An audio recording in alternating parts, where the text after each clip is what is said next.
E aí, pessoal, tudo jóia? Estamos de novo começando, eu estou aqui, vocês veem aí atrás a quantidade de livro que tem, isso é a arrumação da minha biblioteca. Eu ainda estou trabalhando, fazendo as estantes, e esses livros aí atrás são os livros de arte. Ainda tem outros livros de arte, tem livro de medicina, etc. Em breve eu vou ter aqui no Capão, na minha casa, uma biblioteca semipública. Semipública, não vai ser pública total. Porque eu não vou assim disponibilizar ela para todo mundo, mas sim para as pessoas que façam contato antes, que querem estudar e tal. E também não vou emprestar, porque eu já emprestei os livros aí, ó, e me lenhei, tá certo? Então, vai ser semipública. Então, pessoal, em breve vamos ter essa biblioteca, vocês que vierem visitar podem me procurar, se quiserem estudar um pouco, vão ter essa oportunidade. Legal?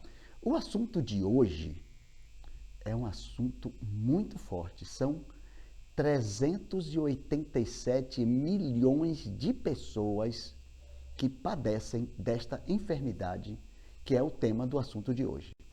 Diabetes. Diabetes mellitus. Existe um outro tipo de diabetes que nós não vamos falar aqui, tá certo?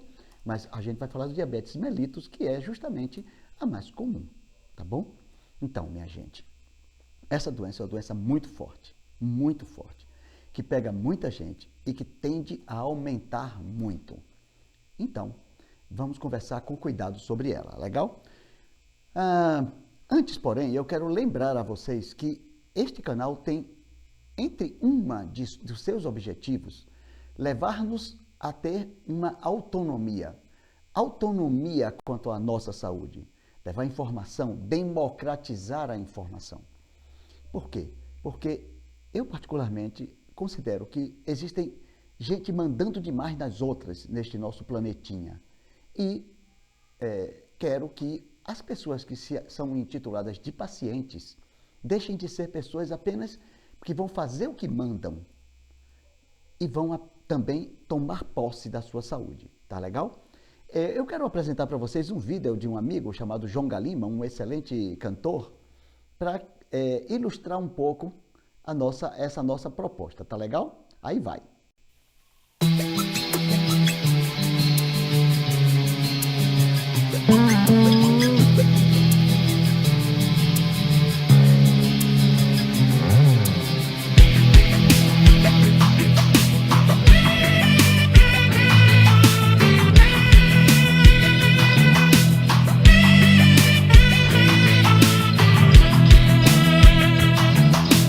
Todas as tribos da América reunidas nas ruas da cidade, mulheres do Oriente rezando pelo fim dos tiranos, o terceiro mundo gritando por direitos humanos, povos oprimidos querendo traçar seus próprios planos, redes sociais do planeta unidas por amor à vida.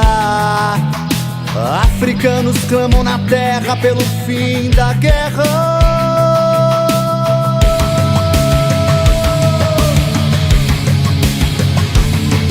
Governantes arrogantes, plutocratas do terror, manipulam informação, se fazem de bom pastor. Que querem é dinheiro, que querem é poder, mas com luta e esperança a paz é que vai vencer. É que vai vencer.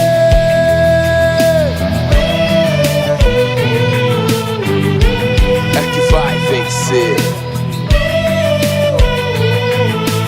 Luta, esperança e paz é o que vai vencer, é o que vai vencer.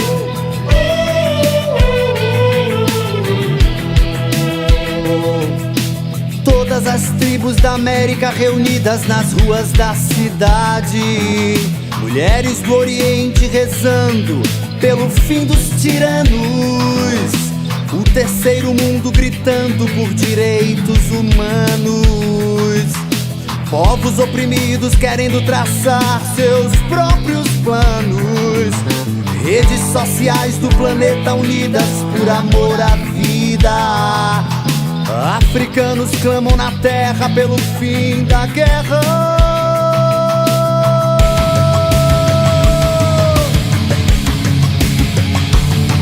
Governantes arrogantes, plutocratas do terror, manipulam informação, se fazem de bom pastor.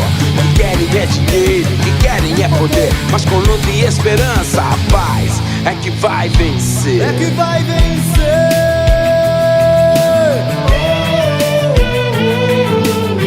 É quem vai vencer. É que vai vencer.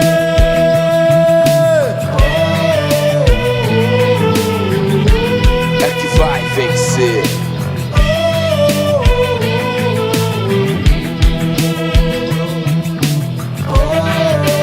Governantes arrogantes, plutocratas do terror, manipulam a informação, se fazem de bom pastor. O que querem é dinheiro, o que querem é poder, mas com a luta, esperança, a paz é quem vai vencer.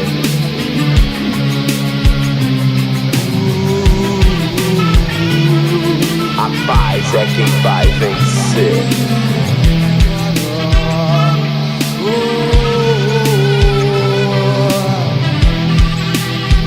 É o que vai vencer, é o que vai vencer.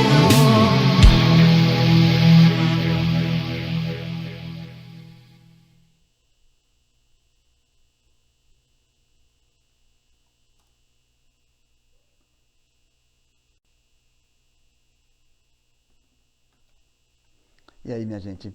Pois bem, essa música do Djonga me tocou exatamente pelo fato desta coisa. Abaixo os tiranos, vamos acabar com a tirania. Mas também não vamos pensar que acabar com a tirania é somente acabar com a tirania de governantes, sei lá, um cara lá na África, na Ásia, etc. A tirania é dentro de nossa casa. Eu sei que uma família não é uma democracia. Tem os pais que realmente são os que devem definir certas coisas. Mas isso pode ser feito de forma não tirânica, tá certo? A gente precisa impedir a tirania nas relações médico-paciente, nas relações homem-mulher e etc, tá certo? Então, esse nosso trabalho é a nossa pequena contribuição também com essa ideia de acabar com a tirania, legal? Então, dito isso, vamos voltar para o diabetes, ok? A Sociedade Brasileira de Diabetes, que é uma sociedade que se dedica, de médicos e tal, que se dedica a estudar o diabetes mellitus, ela fez uma publicação, que é a publicação que faz frequentemente, a última que eu tenho é de 2015, 2016, e que fala de todo, como é que deve tratar, os tipos, tudo. É um trabalho bem completo, muito bom. E, perdoem, ela fala que da população brasileira, entre 35 e 79 anos de idade, 20% já apresenta diabetes. Uma boa parte desta população nem sequer sabe que tem diabetes, tá certo? Então, o estudo que foi feito descobriu uma quantidade de pessoas que têm diabetes e não sabem. Então, é uma situação complicada, porque o diabetes, nós costumamos chamar de diabetes a questão do açúcar no sangue. Vamos dizer, a partir de agora, não vou falar açúcar, vou falar glicose, tá certo? Porque o tipo de açúcar que está no sangue e que se eleva é a glicose, ok? Então por isso a gente chama de hiperglicemia, ok? Hiper, excesso, muito. Glicemia refere-se à glicose. E a glicose no sangue, porque quando a gente fala emia, a gente se refere ao sangue, ok? Então, a pessoa que tem hiperglicemia é a pessoa que tem, a partir de determinado nível, obviamente, é a pessoa que tem diabetes, tá legal? Então, assim, nós estamos preocupados principalmente com este aspecto, mas existem outros aspectos do diabetes. As pessoas que têm diabetes, por exemplo, têm 50% maior possibilidade de desenvolver doença de Alzheimer.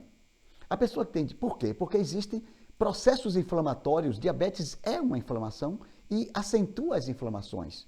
O diabetes, aquela glicose em excesso no sangue, ela se conjuga com proteínas e pode impedir o funcionamento destas proteínas. Então, no cérebro, o diabetes, o excesso de glicose combina com proteínas do cérebro, gerando proteínas anômalas, inflamatórias, que lesam o tecido cerebral e, com o tempo, isso pode desencadear um processo de Alzheimer, tá certo? No rim acontece um processo semelhante. E o rim pode parar de funcionar de forma adequada por causa do quadro de diabetes, ok? Então, você ter excesso de açúcar no sangue, no caso, excesso de glicose no sangue, não é uma coisa boba, é uma coisa muito séria, tá bom? O diabetes prejudica muito a circulação. As pessoas que têm diabetes têm que tomar muito cuidado com tomar topado ou coisa assim, porque as infecções que ocorrem podem ser muito sérias, entendeu? Além disso, chama-se microangiopatia diabética. Além disso, qualquer ferida que a pessoa tenha, pelo fato de ter glicose no sangue em excesso, as bactérias se aproveitam desta glicose, então é mais difícil para o organismo se livrar das infecções. Então, as infecções em geral são mais difíceis de ser tratadas em uma pessoa diabética do que uma pessoa não diabética. Então, isso é muito importante, tá certo, pessoal? É um quadro, uma enfermidade que a gente precisa estar muito atento, ok? Muito bem. E eu quero, assim, começar logo dizendo para vocês, eu vou repetir isso, com certeza, mas eu quero dizer logo para vocês que a Organização Mundial de Saúde recentemente declarou que os refrigerantes são a maior causa de diabetes tipo 2 no mundo, ok? A maior causa de diabetes tipo 2. Então, a gente vai ter que tomar muito cuidado com os refrigerantes, legal? Muito bem. Eu gostaria de começar falando sobre os tipos de diabetes. Então, tem o tipo 1, que é um diabetes, o tipo 1 tem dois tipos, tipo 1A e tipo 1B. O tipo 1A está determinado como de natureza autoimune. Então, no nosso pâncreas tem certas células que produzem insulina. A finalidade da insulina, que é uma substância, que é um hormônio, é pegar o açúcar, a glicose que está no sangue e jogar ela dentro das nossas células. Acontece que no diabetes tipo 1 ocorre uma tendência do nosso organismo a destruir as células beta do pâncreas, que são as que produzem insulina. Então a pessoa começa a desenvolver, em geral, desenvolve abruptamente o quadro de diabetes, tá certo? O diabetes tipo 2 é o diabetes mais comum de todos. Esse diabetes mellitus tipo 2, ele ocorre porque o pâncreas, com o passar do tempo, com uma alimentação inadequada, com falta de atividade física, etc., o pâncreas vai entrando em exaustão. Além disso, pessoas que têm excesso de gordura, elas desenvolvem, ou que têm um estado acidósico em seu organismo. Já falamos sobre a questão de acidose, alcalose nos líquidos orgânicos em uma das aulas da primeira fase, tá certo? É muito importante assistir a primeira fase, pessoal, porque é o que dá a base para que a gente possa discutir esses outros casos, tá legal? Muito bem. Então, as pessoas que têm acidose, etc., desenvolvem uma resistência à insulina. Então, a insulina é produzida, mas o efeito dela não é tão legal quanto deveria ser.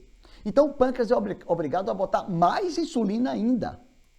E às vezes ele entra até em estado de exaustão por causa dessa luta dele para tentar fazer com que a glicose vá para dentro do sangue. Para dentro da célula, tá legal? Então, esse diabetes tipo 2 é provocado principalmente pela alimentação inadequada e por vida sedentária, ok? Muito bem. Então, esse daí é o diabetes mais comum, tá? Também temos o diabetes que é gestacional, que é aquele diabetes muito semelhante ao diabetes tipo 2, que acontece nas mulheres gestantes. Inicia-se o quadro durante a gestação e ocorre de manter-se o quadro até 2 meses depois da gestação. Tá legal? Este daí também está muito relacionado à alimentação, tanto a alimentação durante a gestação, quanto a alimentação prévia à gestação. Tá legal? Muito bem. E existem outros tipos de diabetes que são específicos. Por exemplo, uma pessoa usou uma medicação que é lesiva. Determinados antibióticos podem lesar as células de Langerhans, principalmente a célula beta. Então, uma alimentação que for lesiva para estas células, uma alimentação, não, uma medicação, pode provocar um diabetes específico. Também existem casos de acidentes com lesão pancreática, pode acontecer também de ter uma pessoa que teve uma úlcera perfurada e o que está dentro do estômago atinge o pâncreas, lesa o pâncreas, e aí pode provocar isso, tá certo? Então, são tipos de diabetes específicos que têm causa muito específica e tal, tá certo? Eu esqueci de dizer que o diabetes tipo 1B não tem uma relação evidente com autoimunidade, mas ele é igual ao outro, surge abruptamente, etc., mas ninguém sabe exatamente qual é a causa dele. Ele é chamado de diabetes idiopático também. Idiopático por quê? Idiopático quer dizer, eu não sei que diacho é isso. Legal? Muito bem. Então, são esses os tipos de diabetes, tá bom? Mas, ora, eu falei em pâncreas, então eu gostaria de mostrar para vocês o que é o pâncreas e onde é que está o pâncreas, tá certo? Essa imagem... Oxe, cadê? Aqui. Essa imagem que vocês estão vendo aí mostra, de um lado do vídeo, eu confesso a vocês que eu não sei o que é esquerda nem direita, porque eu levantei minha mão direita aqui, eu estou vendo esquerda, mas não sei como é que vocês veem. É uma confusão esse negócio, mas não importa. Na imagem, no lado, existe um lado mostra uma pessoa morta, um cadáver, que foi arrancado a tampa dele, tirou essa tampa para mostrar os órgãos por dentro. Vocês podem ver que é dificílimo de ver. Vocês estão vendo aí o estômago, número 8. Vocês estão vendo aí o intestino grosso, o cólon transverso, número 9. Porém, o pâncreas, veja na figura ao lado, mostrando um pouco mais fácil, vocês estão vendo aí o número 18. Então, o número 18 aponta para a cabeça do pâncreas e cauda do pâncreas aparecendo atrás do estômago. Então, o pâncreas é um órgão de difícil acesso. Antes do advento da ultrassonografia, era muito difícil a gente fazer um diagnóstico de algum problema pancreático. Agora, graças a Deus, a ultrassonografia, que é um método não invasivo e muito legal, nos ajuda e nós podemos visualizar o pâncreas com mais facilidade e fazer diagnósticos de melhor qualidade, tá certo? Então, ele fica escondidinho entre o estômago, o intestino delgado, o próprio fígado também pode cobrir ele um pouco e tal. Então, esse é o pâncreas, tá certo? E aqui eu fiz um desenho no computador para que vocês possam ver como é o pâncreas. Então, vocês estão vendo aí o fígado amarronzado, estão vendo o intestino cor-de-rosa, a vesícula biliar verde, e eu botei ela verde em um certo momento e depois assim, o desenho ficou mais assim estranho, é porque ela está escondida dentro do fígado, tá certo? Esse tubo verde que vocês estão vendo aí é o colédoco, é o canal que leva a bile para dentro do intestino. Esse intestino que vocês estão vendo, essa parte do intestino, é o intestino delgado, mas a parte do intestino delgado chamada de duodeno. Legal? E vocês veem essa outra estrutura que está sendo abraçada pelo intestino, que é o pâncreas, em cor amarela. Se vocês perceberem, vocês vão ver que tem um amarelo mais forte na parte central, que se ramifica. Esse é o canal ou ducto de Wirsum, que esse canal, ele pega o suco pancreático e joga dentro do intestino.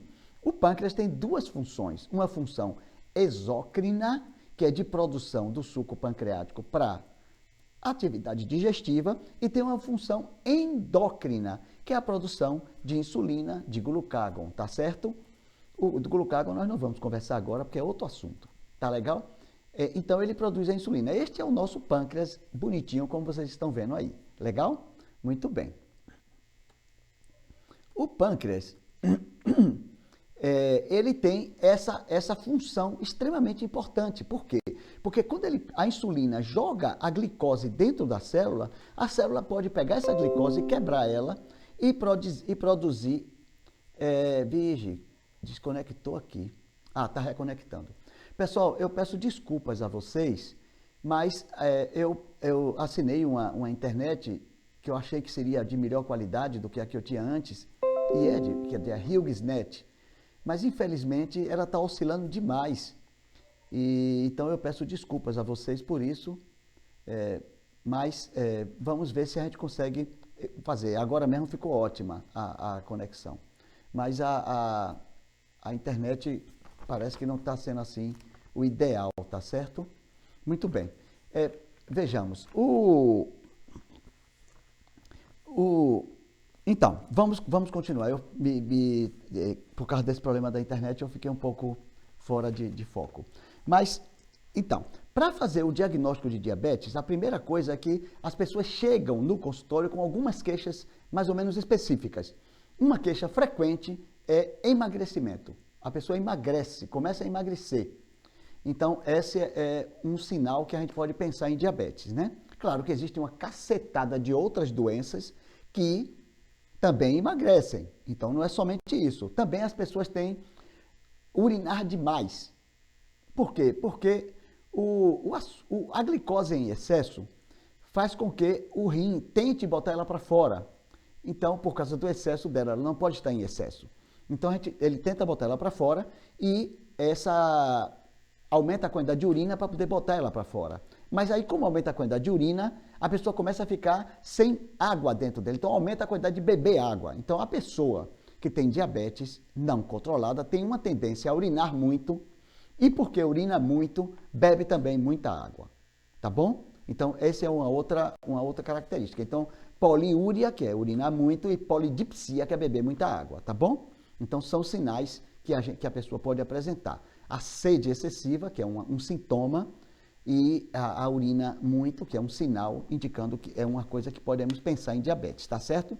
Aí, então, a gente pede a glicemia da pessoa, pede um exame chamado glicemia, em jejum, em geral, tá certo?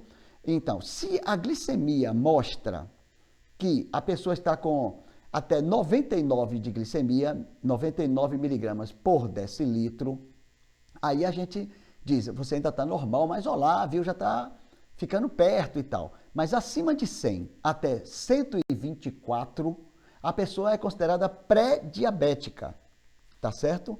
Ou tem uma hiperglicemia, mas ainda não é diabética. Se ficar acima de 124, então 125 em diante, a pessoa já é diabética. Só que é conveniente fazer um novo exame depois de um pouco de tempo para poder ter a mais absoluta certeza, tá bom? Existe um outro exame também que é muito legal, que é a hemoglobina glicada. Existe a prova de tolerância à glicose, tudo isso, que são legais também, mas aí eu gosto muito da hemoglobina glicada, porque a hemoglobina glicada, ela dá uma visão no tempo, porque uma pessoa que vai fazer um exame para saber se tem hiperglicemia, inconscientemente ela pode levar, ela sabe que vai fazer na quinta-feira o exame, desde segunda ou terça ela já está reduzindo a quantidade de açúcar que ela está comendo, entendeu? Ou reduzindo a quantidade de refrigerante, ou de açúcar branco, ou de pão branco, ou de arroz branco, que são alimentos que induzem o diabetes, tá? Então, a pessoa sem querer pode começar a fazer isso. E aí dá um resultado, digamos, 98 ou 97, ufa, não tenho diabetes. Mas a hemoglobina glicada dá uma visão de 2 a 3 meses, mais ou menos a média que estava, então isso é mais legal para a gente fazer essa avaliação, tá certo? As pessoas que têm a hemoglobina glicada em 5,7, isso quem informa é a Sociedade Brasileira de Diabetes, tem 88% de possibilidade de em 6 anos desenvolver diabetes. 5,7 não é considerado diabético ainda, mas tem 88% de possibilidade. Então, a gente tem essa alerta, entendeu? Tem essa chance de ver isso, tá certo? Muito bem. Além disso, aqui eu tenho minha pesquinha para poder ver o que é que eu vou, porque senão eu me perco, é muito assunto, né? Bom, a Sociedade Brasileira de Diabetes recomenda que a gente tenha cuidado com o diabetes, mas pensando em termos, primeiro, de prevenção. Ela recomenda que para o diabetes tipo 1 é muito difícil fazer a prevenção. Existem poucos estudos que sejam assim mais fortes, mais indicativos de métodos de prevenção que sejam realmente significativos. Tudo indica, segundo a sociedade, que como prevenção do diabetes tipo 1, que é um diabetes que começa muito cedo na vida das pessoas, o diabetes tipo 2 acontece mais nas pessoas com mais de 40 anos. Mas o diabetes tipo 1, ele pode acontecer em crianças. Então, é um diabetes que pode pegar. Então, o que fazer para tentar fazer alguma prevenção? Pelos estudos, você não alimentar a criança com leite de vaca até os 3 meses tem significado como prevenção contra o diabetes tipo 1, tá certo? Além disso, a amamentação com leite materno reduz a possibilidade de diabetes tipo 1. Legal? Isto é o que informa a Sociedade Brasileira de Diabetes, ok?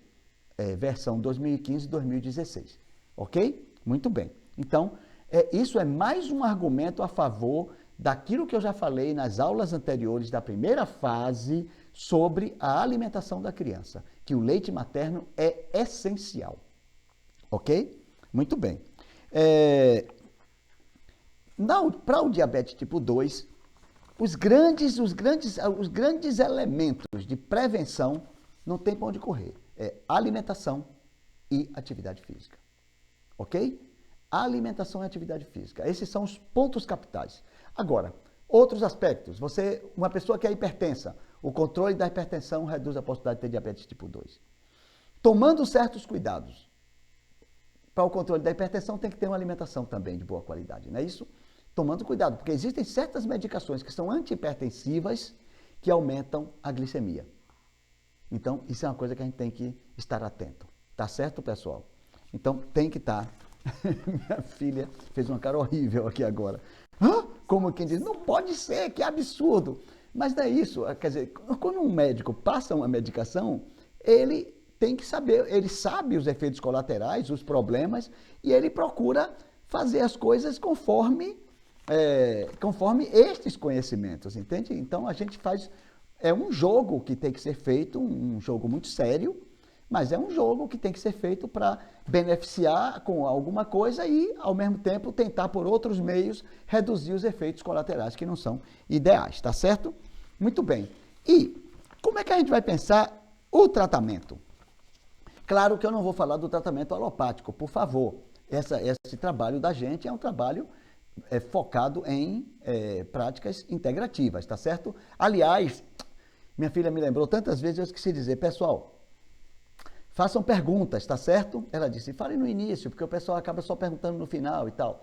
Então, por favor, qualquer dúvida, façam pergunta. Aliás, façam perguntas também sobre a aula passada, na boa, tá certo? E aí eu vou responder também, porque a aula passada eu recebi muito e-mail, muito zap, e outros meios sociais, muita coisa falando sobre, perguntando coisas sobre esse tema, tá bom? Caso você se sinta um tanto constrangido ou constrangida de fazer a pergunta, seja do tema atual, seja de temas passados, eu não digo o nome, basta você dizer que não quer que seja citado o seu nome e pronto. Tá legal? Muito bem. Então, a gente vai trabalhar com os seguintes elementos para tentar ajudar a pessoa a não ter diabetes ou, uma vez instalado o diabetes, a pessoa deixar de ter o quadro, tá bom? Primeiro eu quero falar que a gente tem uma ideia de que diabetes é um problema genético. Sim. Se uma pessoa tem uma herança familiar com diabetes, ela aumenta a possibilidade de ter diabetes. No entanto, pessoas que nunca tiveram, assim, familiarmente, nenhum caso de diabetes, podem vir a desenvolver diabetes na dependência da sua alimentação. Então, existem certos genes ou genes que eles podem induzir um quadro de hiperglicemia. Então, nós temos que tomar cuidado com esses genes, tá certo? E a ação dos genes depende da prevalência deles. Então, existem pessoas que têm uma predisposição genética baixa e pessoas que têm uma predisposição genética alta, tá certo? Seja como for, eu devo alertar para vocês que os genes, eles não são completamente determinantes. Os genes, eles são, para que eles se manifestem, eles necessitam de uma interação com o meio ambiente. Então, uma pessoa que tem genes que podem fazer com que essa pessoa tenha diabetes, ela terá ou não terá diabetes conforme os hábitos de vida dela. Se ela for uma pessoa que começa a comer demais e acabe ficando com excesso de peso, por exemplo, então ela vai ter mais possibilidade de ter diabetes do que uma outra que tem o mesmo gene, da mesma prevalência, mas que não tem o excesso de peso. Tá legal? Vejam só, para vocês entenderem bem. Ó, repare, as plantas, elas têm certas características por causa dos genes delas, certo? Então, eu peguei uma planta, que é essa daqui. Opa, qual é o caso? Às vezes eu fico um pouco confuso. Aqui. Estão vendo essa planta? É uma suculenta, eu adoro essa planta. Então, é uma planta bem legal, porque é o tipo da planta boa para eu cuidar, porque eu tiro a folha, boto em cima da terra e, puf, nasce.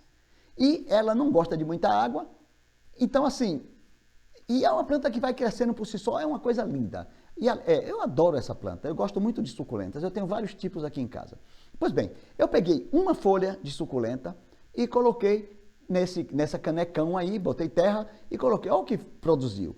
Umas plantas lindas, não é isso? Mas eu fiz uma outra jogada, eu peguei outra folha e coloquei aqui. Só que esse cálice estava rachado e eu pensei, poxa, se chover vai ficar muita água, vai estragar, eu vou deixar ele dentro de casa. Dentro de casa, a planta ficou desse jeito que vocês estão vendo aí. Olha que coisa interessante. Então, a planta, a mesma planta, com o mesmo patrimônio genético, ela tem uma manifestação em um determinado ambiente e tem outra manifestação em outro determinado ambiente. Legal? Então, ela pode ser assim. Opa, não é isso aí que eu quero, não. Não é o pâncreas, não.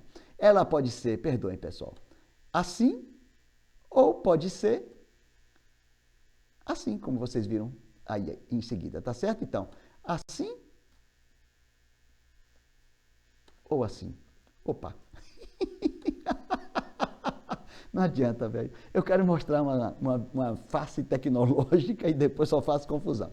Mas o que interessa é o fato aí, tá certo? Vocês estão vendo que isso depende do... O genótipo, que é o patrimônio dos genes, eles se manifestam conforme a interação com o ambiente. Legal? Então, é assim que o diabetes vai acontecer. Tá bom? Muito bem. Então, vejamos. Minha filha está me alertando aqui para o horário. Então, alimentação.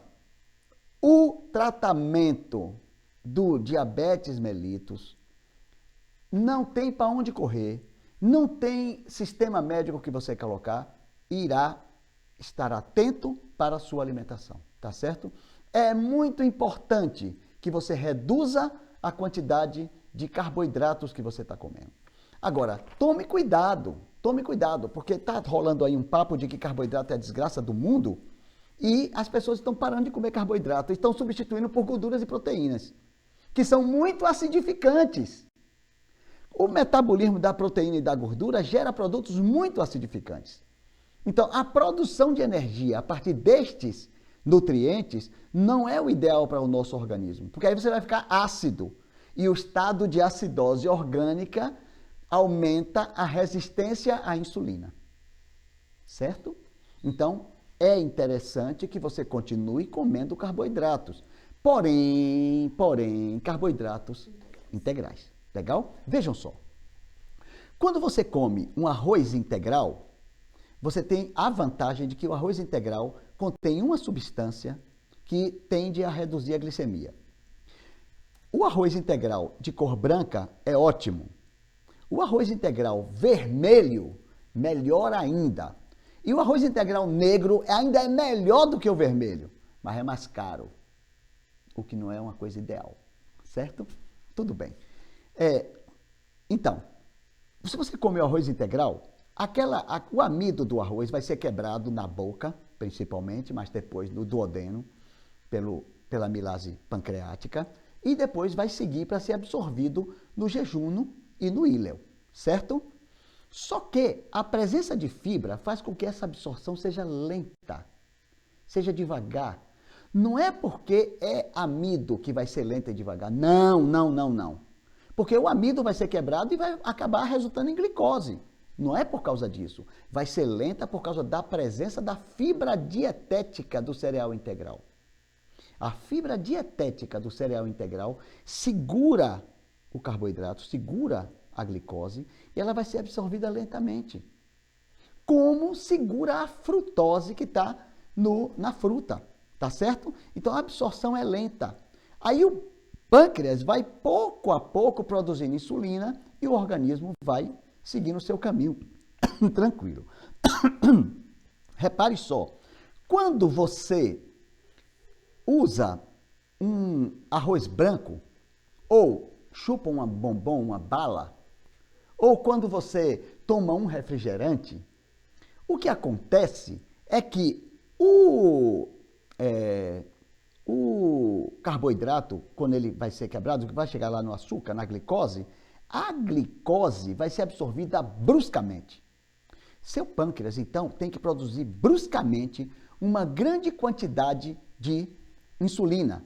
Aí, o que acontece? Como tem muita insulina, aí o açúcar cai bruscamente do sangue e vai para dentro da célula. Se o açúcar cai bruscamente do sangue e vai para dentro da célula, o que acontece é que você vai sentir fome, porque os centros bulbares que ficam aqui nessa região vão dizer para o seu organismo, para o seu cérebro, que está tendo pouca glicose no sangue, então tem que repor a glicose. Aí você sente fome, aí você vai comer, entendeu? Mas aí se você comer refrigerante, não sei o quê, pão branco, essas coisas, eu estou com fome, vou ali no bar, na lanchonete, vou tomar refrigerante com sanduíchezinho de pão branco. Então o que é que vai acontecer? Você vai pegar o seu pâncreas, vai obrigar ele a produzir insulina bruscamente, porque vai ter um brusco aumento de glicose no sangue. Aí depois a glicose cai bruscamente. Por quê? Porque vai ter grande produção de insulina. Então o pâncreas vai ficar o tempo inteiro assim, produzindo muito e depois pouco, muito e pouco. Isso exaure o pâncreas, tá certo? Isso predispõe a diabetes. Então, uma pessoa que tem diabetes, ela estará se prejudicando muito se ela continuar com a alimentação não integral. Tá certo? Vai se prejudicar muito. Legal? Muito bem. Os alimentos crus são excelentes para redução da glicemia. Então, salada crua, fruta crua, quanto mais alimento cru você comer, melhor. Se você já tem um diabetes instalado, por favor, coma bastante alimentos crus, tá legal? Então, que a sua salada crua seja 50% da sua refeição do almoço. Coma bastante salada crua, tá certo? E outros produtos crus também, que se você puder e o seu paladar aceitar, tá bom? Cuidado, já falei sobre esse cuidado, né? Quando o diabetes é muito forte, pode ser recomendável a prática do jejum terapêutico, que só deve ser feito com acompanhamento de um profissional que conheça esta prática. Não faça jejum, não fique 3 dias sem comer, não fique 7 dias sem comer, assim na boa, tá certo? Sem um acompanhamento, porque você pode se prejudicar muito. Pretendo um dia dar uma aula sobre o jejum, tá legal? Muito bem, sobre o jejum terapêutico no caso, né? Outros procedimentos que podem ser usados além da alimentação, isso aqui é o básico, mas vocês podem dizer, e outras coisas? Bom, outras coisas perguntem.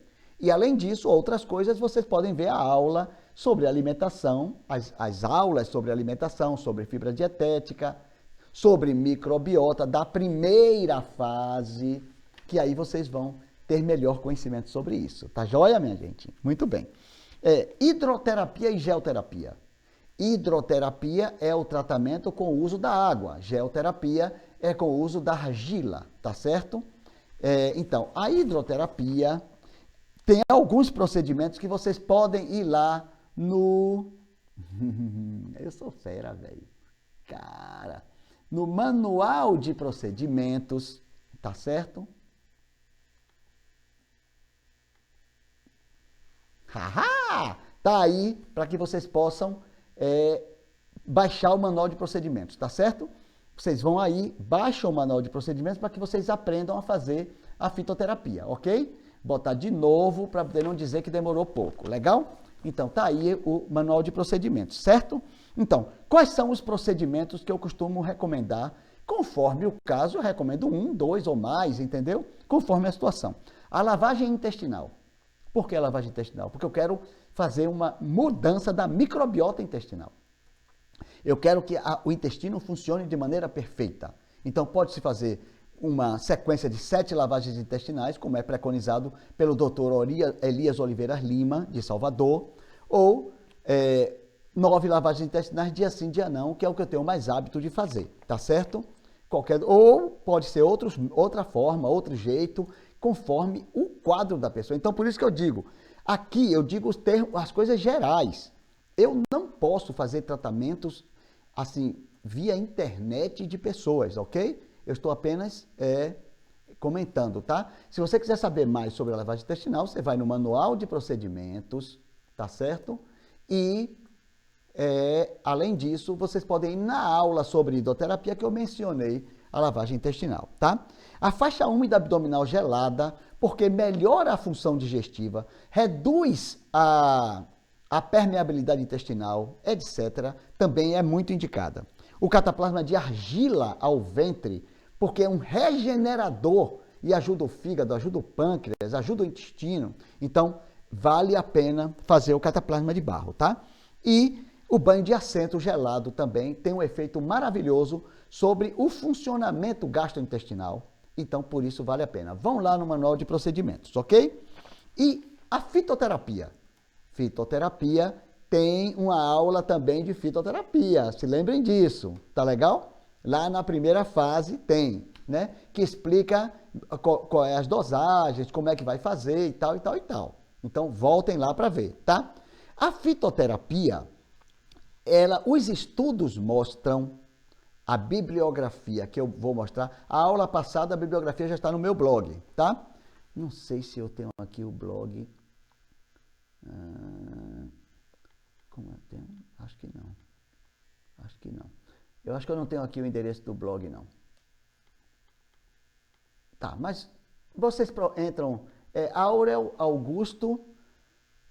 www.aurelaugusto.blogspot.com. Cara, sou fera.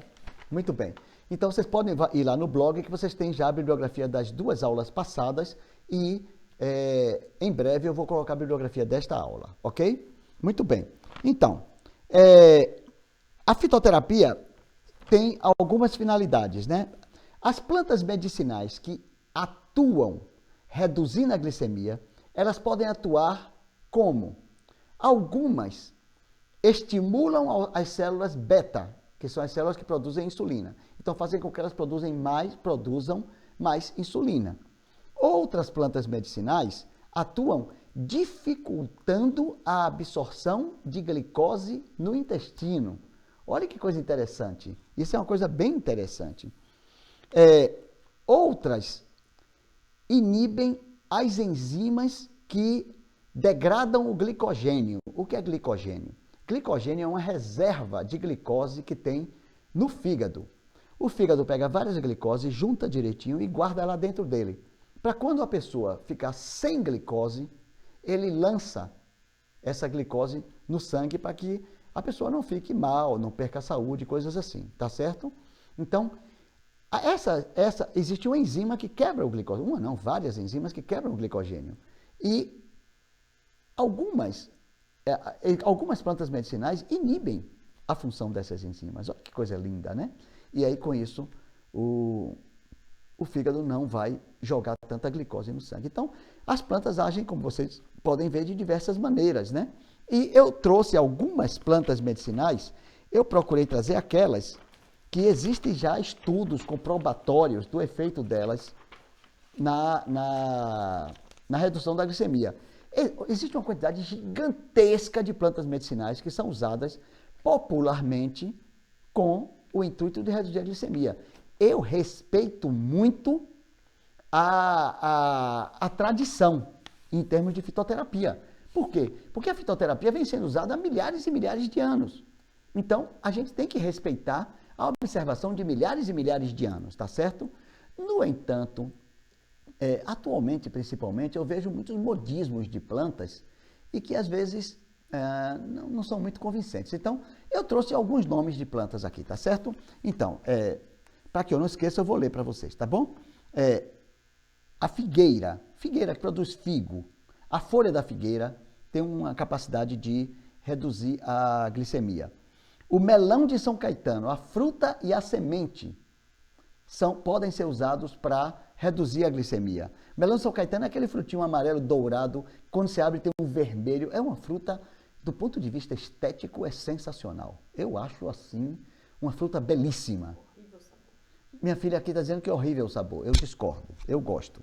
Tá certo? Melão de São Caetano. Cana do brejo também, que é muito comum aqui na Bahia, essa planta. Manjericão, olha só, o manjericão já está demonstrado que reduz a glicemia. Uma planta maravilhosa, o manjericão. Quebra-pedra, estudando para essa aula, foi que eu descobri que o quebra-pedra tem esse efeito. Fiquei contente. Até agora eu sabia que o quebra-pedra tinha um efeito protetor hepático, desde que não usado em excesso, isso é muito sério, e também alguns estudos mostram que consegue reduzir discretamente o tamanho das pedras no rim e estimular a eliminação de pedra pelo rim, certo? Mas também tem um efeito hipoglicemiante, tá bom? E o figo da Índia, velho, sabe o que é figo da Índia? Pessoal do Nordeste, sabe o que é figo da Índia?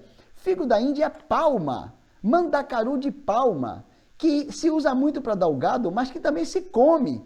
É uma comida muito gostosa, que se usa muito. Na feira eu já compro ele cortadinho e aí só faço cozinhar. É muito legal. O mandacaru de palma, que tem uma fruta deliciosa, que é chamada de tuna nos países de fala espanhola, pelo menos no Chile, pelo menos, e na Argentina, que eu saiba. Mas aqui é figo da Índia.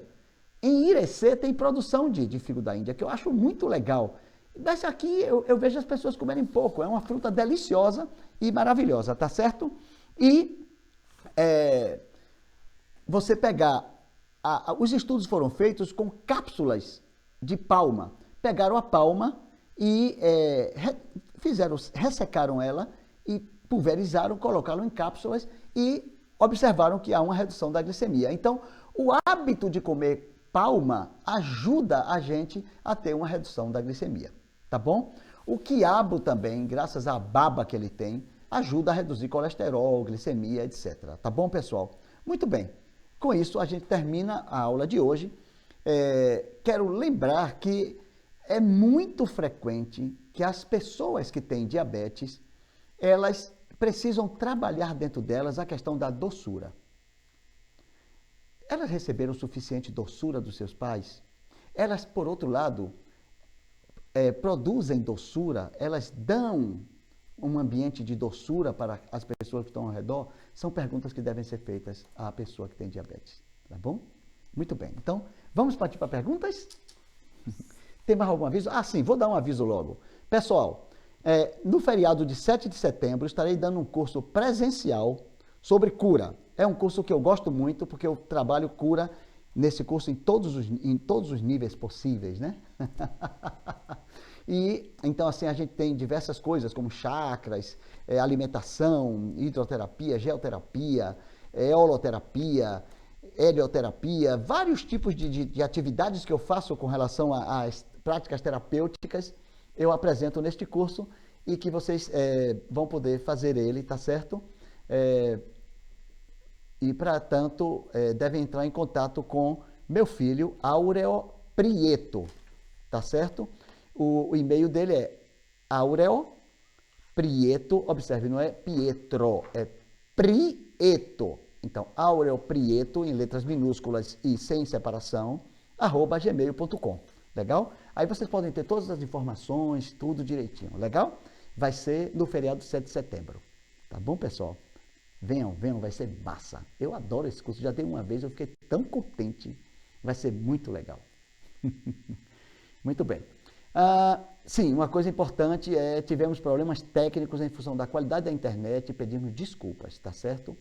Por favor, nos perdoem, mas isso não depende diretamente da gente. Isso deve ter atrapalhado com relação às perguntas, né? Com certeza, porque as pessoas também não conseguiram fazer contato por causa dessa questão. É uma ideia interessante, talvez a gente vai ter um vídeo só para responder perguntas. Então, as pessoas que quiserem podem mandar comentários e tudo isso que a gente está aqui para responder, tá certo? Façam pergunta aqui nos comentários que em outro vídeo nós faremos, tá certo? Quero agradecer a audiência de Belo Horizonte, São Paulo, Taubaté, em São Paulo, Florianópolis, Jijoca de Jericoacoara, nossa, que massa, Salvador, Vale do Capão, Chile, Feira de Santana, muito obrigado, muito obrigado. E quero agradecer também essa audiência para uma coisa maravilhosa, sabe? Que é, assim, essa capacidade que a internet tem de divulgar coisas. Nós alcançamos a marca de 110 mil visualizações.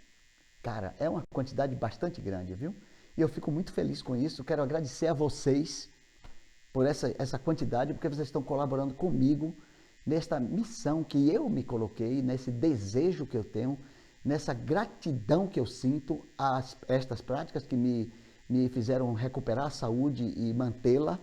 Então, assim, poxa vida, sou muito grato a vocês por isso, por essas 110 mil visualizações. Receba o meu abraço de gratidão, tá? É importante curtir e compartilhar para continuar. Isso, minha filha está me alertando aqui que, por favor, curtam, compartilhem, se inscrevam no canal para poder ajudar a crescer a quantidade de pessoas. Vocês estarão colaborando neste processo revolucionário que nós estamos fazendo parte de assunção do compromisso pessoal com a própria saúde.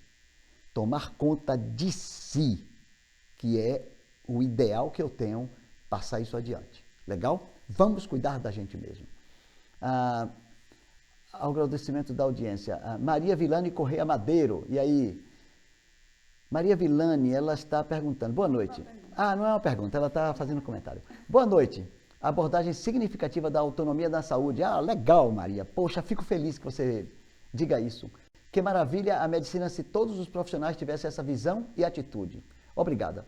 Poxa vida, eu lhe agradeço pelo seu comentário e digo mais. Somos nós, as pessoas comuns, as pessoas em geral, que devemos impor isto.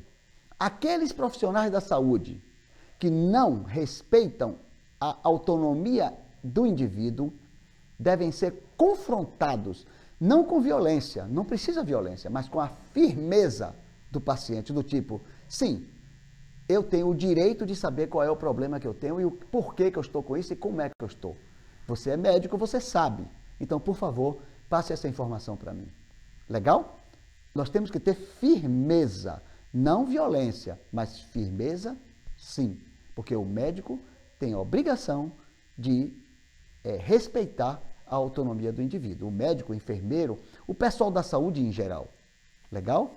Muito bom. E não é somente o médico, por favor, o arquiteto, o engenheiro, o político, né? Porque a gente deve começar na nossa vida pequena e depois ir para a vida grande, né?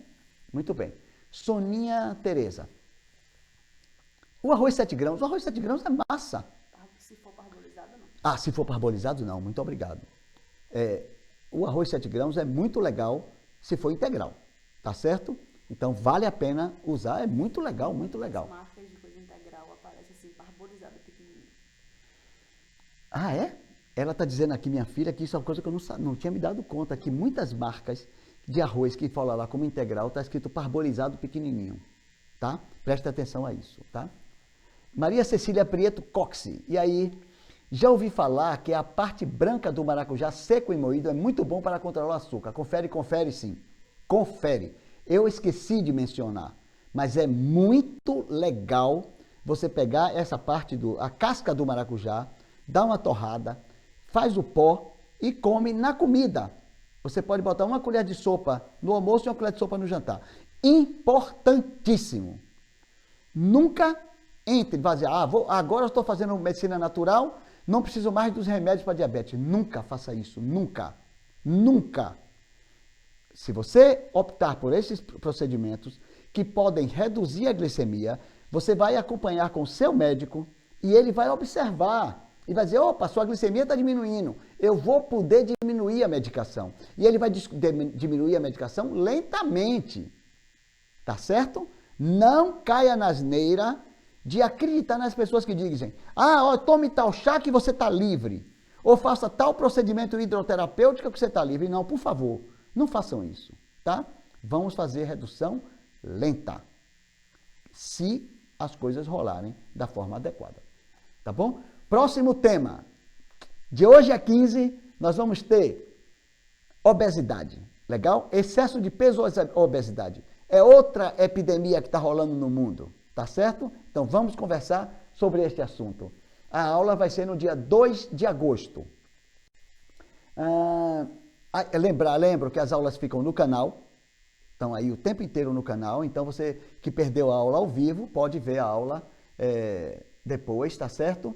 E, por favor, compartilhem mesmo, é muito legal, cliquem na mãozinha assim, no sininho, tá certo? Porque isso vai ajudar na boa, certo, minha gente? Então, estamos terminando, recebam um abraço carinhoso, fico feliz de poder estar aqui com vocês e tchau!